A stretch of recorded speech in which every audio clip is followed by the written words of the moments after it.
Hello বন্ধুরা, তো দেখো আজকে আমাদের বাড়িতে প্রায় ধরো 15 দিন পর এই যে মাংস নিয়ে এলো। এই যে মাংস মানে চিকেন, আর এই যে একটা মাছ নিয়ে এসছে। কারণ আপনারা ভাবছেন মনে হয় কিসের জন্য খাইনি, মানে একটা অসুবিধা ছিল, খাওয়া বন্ধ ছিল আমাদের অপারেশন করানোর জন্য। 1 মাস বন্ধ, তা 15 দিন পরে খাচ্ছি আমরা। দেখো এই যে মাছটা নিয়ে এসছে, রুই মাছ। তো রুই মাছটা একটু জলে ভিজিয়ে রেখেছি, ঠান্ডা খুব। আর এই যে চিকেন নিয়ে এসে চিকেনগুলো সাফ করছি। দেখো এই যে কাটছি। তো কার কার কাছে চিকেন ভালো লাগে অবশ্যই কমেন্ট করে জানাবে।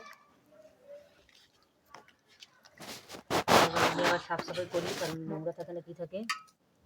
এখন যে গরমকাল, মাছের সময়, মাছিও থাকতে পারে, ওগুলো দেখে ভালো করে সাফ সাফাই করে তারপর রান্নাবান্না করা হয়। দেখো সাফ সাফাই করছি, ফেলে দিয়ে মশলা ঢুকবে ভিতরে।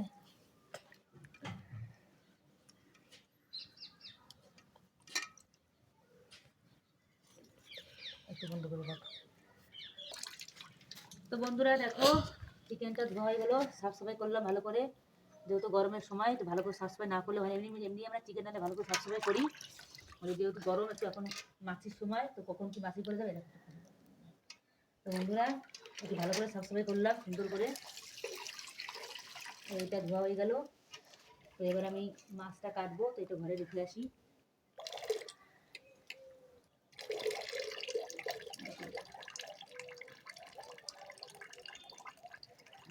এটা ধোয়া হয়ে গেল, এবার আমি মাছটা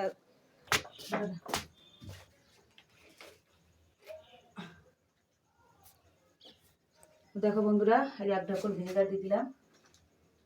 দেখো 1 ঢাকন ভিনেগার দিলাম বড় ঢাকনের। তারপরে আবার নুন দেবো। নুন দিয়ে তারপর মাখাতে হবে। তো এটা ছোটো গাবলা, এটা মাখানো হবে না। তো আমি একটু পরে এসে মাখাচ্ছি। ভিনেগারটা দিয়েছি, বড় গাবলাটা নিয়ে আসি। এখানে একটা গাবলা আছে আমার, একটু গাবলা একটু বন্ধ করে দেবো। তো দেখো বন্ধুরা, মাছ কাটা শুরু করলাম এবার। রুই মাছ এনেছে, মানে আরেকটা বড় রুই মাছ ছিল, এবারে 2-2.5 কেজি ওজনের ছিল। এটা মানে 1-1.5 কেজি হবে। তো বরফটা ছিল, তো ওটা আনতে পারিনি, কারণ চিকেন এনেছে আবার 1.5 কেজি, ওই জন্য আমি বড় মাছটা আনতে পারলো না। মাছটা আঁচড়াতে পারি না, আমি তো আঁচড়াতে পারি না।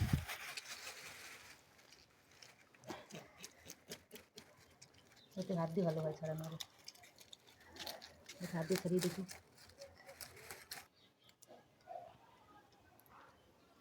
তো দেখো বন্ধুরা, অবশ্যই মাছটা আঁচড়ানো হয়ে গেল। তখন মাছটা কাটবো।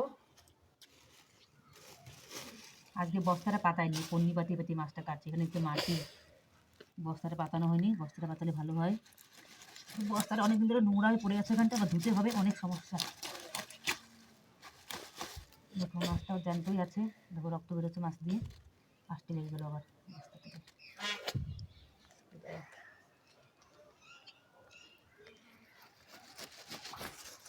দেখো মাছটা ভালো জ্যান্ত, রক্ত বেরোচ্ছে, দেখেছো? দেখো কি সুন্দর মাছটা জ্যান্ত পুরো। এগুলো কেটে আবার থালা বাসন রয়েছে কলপারে অনেক কটা, একটু থালা বাসন অনেক আছে, তো এগুলো সব ধোবো। ধুয়ে আবার তার মধ্যে মধ্যে আবার মশলা বাটবো।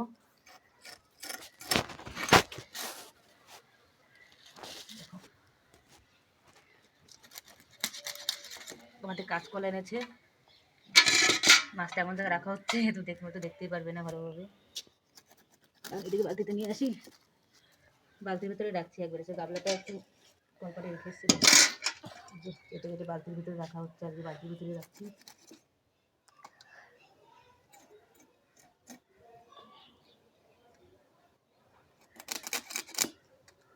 দেখো মাছ কাটছি আমি।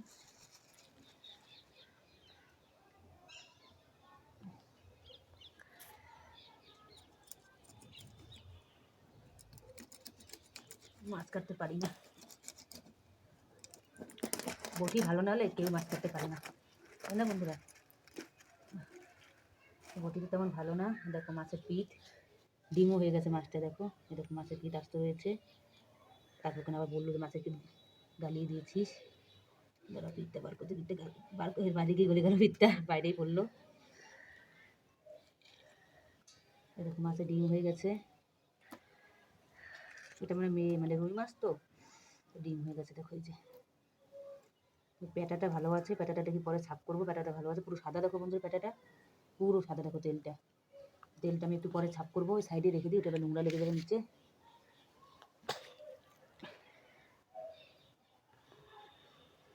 এগুলো ফেলতে ভুলে গেছিলাম, দেখেছো এগুলো খুব শক্ত হয়। আমাদের এবার একটা বটি কিনবো, আমাদের এখানে রাজস্থানের মেলা হয়, মেলার সময় বটি দেবে, একটা বটি কিনে নেবো। বটিদের মাছ কাটা হয় না বন্ধুরা, বটি দিয়ে মাছ কাটা হয় না। আগে থেকে মাছ কাটি এত বড় বড় পিস করি, আজকে বেশি বড় বড় পিস করছি না, আজকে ছোটো ছোটো পিস করছি। কারণ এই সবজির ভিতরে রান্না করলে একটু ছোটো ছোটো পিস হলে ভালো হয়, কারণ যেহেতু আমরা সবজি দিয়ে খাবো তো ওই জন্য ছোটো ছোটো করছি। ভালো তেল মশলা সবজির ভিতরে।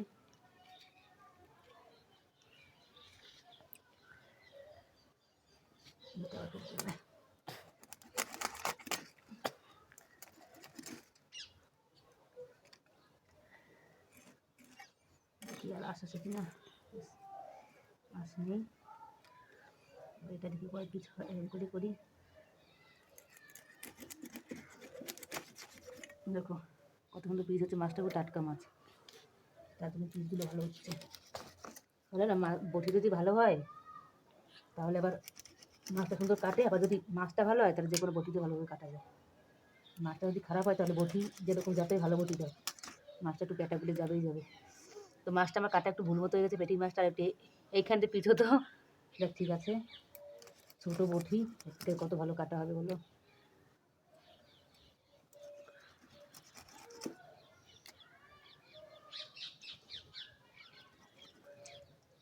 যে মাছ কাটতে পারানো হচ্ছে, মাছ কাটা শিখে নেবে আমার কাছ থেকে। দেখো ধান বটি খারাপ হলেও মাছ কাটা যায়, মাছটা ভেঙে গেলেও পিস ধরা যায় না, একটু গলে গলে গেলেও ধরা যায় না এভাবে করে। দেখো মাছটা কী করে কাটি আমি। মানুষ তো ইলিশ মাছ কাটে, এই ইলিশ মাছ তো কিছুই ফেলে না, সব কিছুই কাটে, সব কিছু রাখে, কাঞ্চিরে বলো ওই বলো সব কিছু রাখে, এইগুলো ফেলে না ইলিশ মাছের, এইগুলো রেখে দেয়। আর যেহেতু দামি মাছ তাহলে কিছু ফেলতেই চায় না কেউ।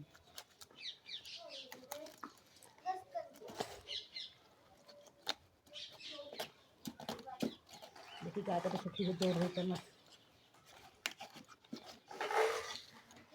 এটাকে বাড়ি দিতে হয় কিছুতে, ফ্যামিলি কেটে ফেললাম। দেখো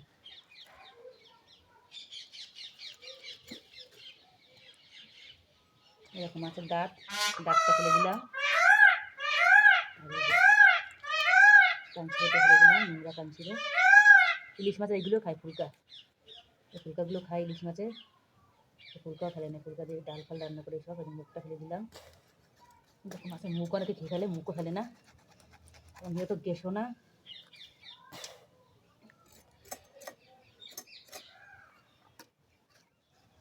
মাছটা কাটা হলো অবশেষে, এবার ধুতে যাবো, তারপর আপনাদের সঙ্গে শেষ হয়ে যাবে দেখা ভিডিওটা, ওখান থেকে ভিডিওটা শেষ করবো, কারণ সম্পূর্ণ ভিডিও দেখাতে গেলে অনেক বড়ো হয়ে যাবে, তারপর আপনারা ভিডিও দেখতে পাবেন না।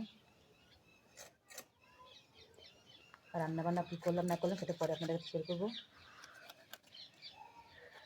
যেহেতু মাছ আজকে কাছেটি, কিন্তু মাছ আজকে রান্না করবো না, তো আমি মাছটা ধুয়ে নিতে পেলে উঠাচ্ছি। ভিডিওটা এখানে শেষ করলাম, তো আপনারা সকলে ভালো থাকবেন, সুস্থ থাকবেন, টাটা বন্ধুরা, পরে দেখা হবে।